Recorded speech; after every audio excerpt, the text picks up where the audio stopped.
In a little bowl, you take some olive oil and we pour it in, enough to coat all of the chicken. It's probably about 2 or 3 tablespoons. And then we take some black pepper and we crack the black pepper into the bowl according to taste. Add some Himalayan crystal salt or pink salt.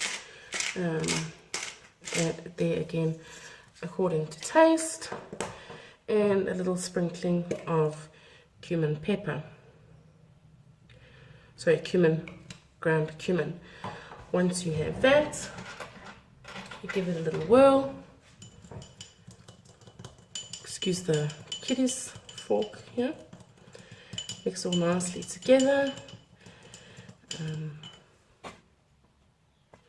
Because I'm doing a meal in minutes, take about a teaspoon, half a teaspoon of crushed garlic, mix it into your olive oil mixture, and then you have a little bit of a basting. You take your chicken and you just sprinkle this mixture all over the chicken. Try to get every little last crumb and grain that you can, because, well, in my family we like loads of flavor. And now it's time to get your hands dirty. Make sure your wedding ring is off, and then you just mix in your marinade into your chicken like this. What could be nice is, if you have some time, to leave it to stand, and then it's not going to be a meal in minutes, add some white wine to your marinade. Just a couple of tablespoons, a glug, and then pour that over, and then let it marinate for about half an hour, just so that the wine can help to tenderize the chicken, and also adds a little bit of a depth of flavor. I love to use wine in my cooking. Okay, once you have rubbed all that in and you're confident that every little piece of chicken has been coated, you put it aside for half a second to get your pans ready. Sometimes your good and trusty pans are actually the oldest ones, or the ones that don't look the greatest, and that's probably because you use them so much. Put a sprinkling of olive oil on your pan, put it on the stove, heat it up, and then toss in your chicken. Chicken should be fairly quick to cook because you cut it into small pieces.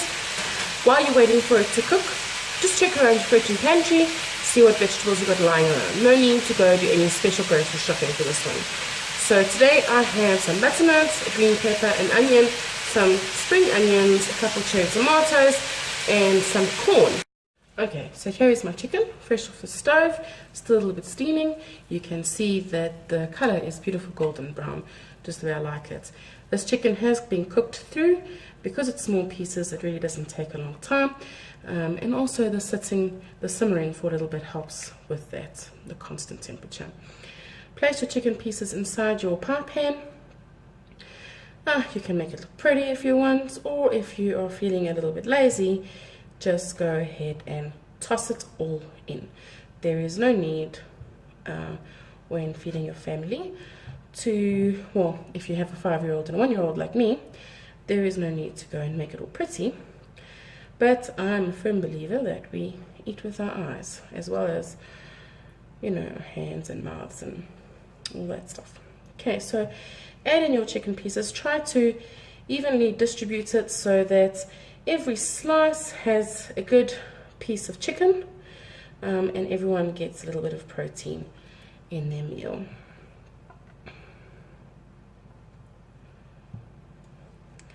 I had a little bit of bones on my chicken breast. I'm not going to add those into my pie dish because I don't want to bite into a bone, but I am going to keep those for my children to nibble on a little bit later today. So as you can guess, I'm actually making this for lunch, but you will be making this for dinner. So all my chicken is in. Now I'm going to grab my vegetables. I noticed that my vegetables are all sort of yellows and oranges and greens. If you have in your fridge, try and get a variety of colors in. Try and get some reds, maybe some beetroot in, perhaps some earthy tones and some mushrooms. I've got a little bit of red in my tomatoes, but yeah, the more colors you have in there, the nicer it looks, and also the more nutrients you get, because yes, that's what I believe. Okay, so just put in all your veggies into your pie dish, spread them out nicely. Try and make sure that you know, whatever you have is evenly distributed, like the chicken, so that everyone gets a bite. So one person is not going to get a mouthful of tomato, and the other person didn't even know that there was tomato in the dish. For my size pan, I'm going to be adding 8 eggs. Also, we're a family of 4, so that works out to roughly 2 eggs per person. I know that we won't finish this in one sitting, and we will have leftovers unless husband really loves it, and then he will go bonkers over it. Okay, so then I have 4 eggs. Okay, my eggs are free, are farm fresh. I'm not sure if they're free range, but they are farm fresh.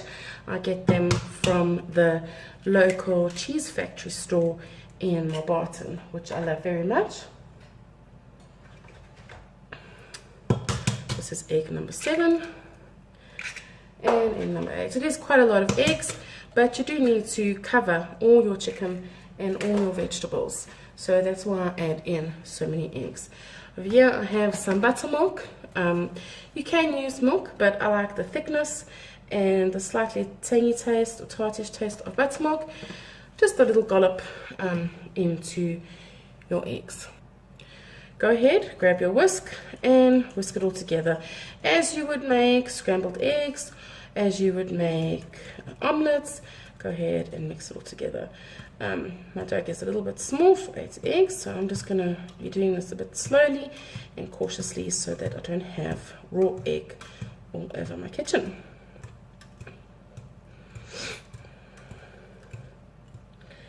Try and get it nice and evenly mixed up. You'll see it's not yet mixed up. There's still patches of dark yellow coming through from the yolks down at the bottom. Yeah. Okay.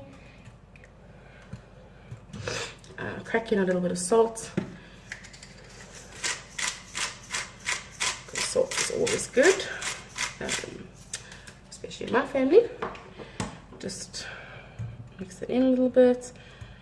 Okay, grab your pie dish again, and now you see this doesn't actually look like very much. So pour it over, try and evenly distribute it. For your vegetables, you really don't need to go ahead and cook them beforehand. That's not a necessity in my opinion.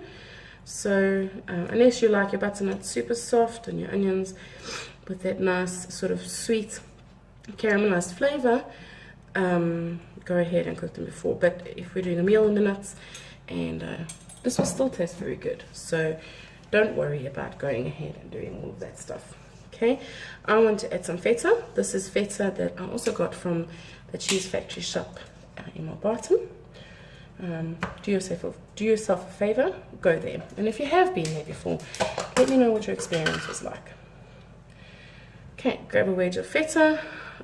Just crumble it over. No need to sit and chop fine beautiful squares. I think that the more natural it looks, the better. So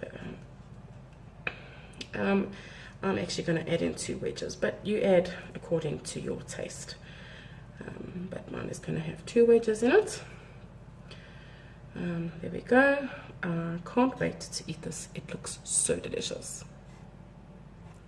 At this point, I'm going to add a couple of sprigs of rosemary to it. You won't end up eating the rosemary, but the flavors will sink in a little bit.